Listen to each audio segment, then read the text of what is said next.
Kita hidup di dunia digital, tapi sebagian besar dari kita belum sadar bagaimana teknologi membentuk hidup kita setiap hari.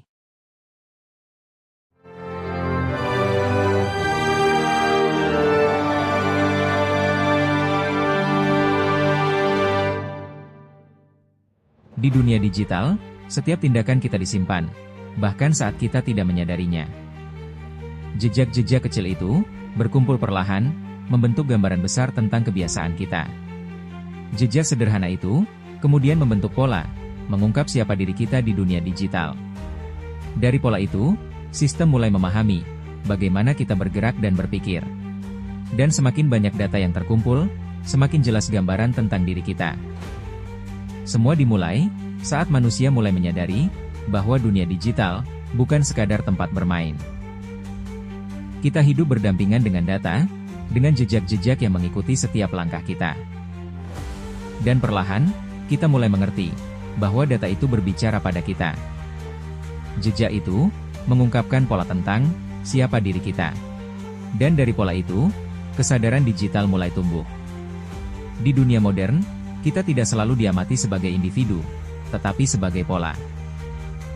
Pola pergerakan, pola waktu, pola keputusan, semuanya terbaca oleh sistem.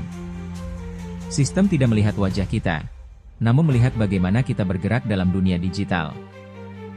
Setiap klik, setiap sentuhan, berubah menjadi sinyal yang membentuk siapa diri kita di mata teknologi. Dan dari sinyal-sinyal itu, terciptalah sebuah gambaran yang selama ini tidak kita sadari. Dunia digital tidak memiliki batas, ia terbentang sejauh imajinasi manusia. Setiap ruang terhubung dengan ruang lainnya, membentuk jaringan yang tidak pernah berhenti bergerak. Disinilah kita mulai melihat betapa luasnya dunia yang kita tempati setiap hari. Ruang ini bukan hanya tempat, tetapi aliran informasi yang membentuk realitas digital. Dan tanpa kita sadari, kita adalah bagian dari arus yang terus berkembang ini. Pada akhirnya, kita mulai memahami satu hal penting. Bahwa dunia digital bukanlah ruang asing, melainkan cermin dari diri kita sendiri. Kita membentuk data, dan data membentuk cara dunia melihat kita.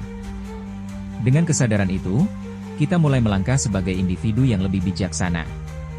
Inilah awal dari kesadaran digital, dan perjalanan kita baru dimulai.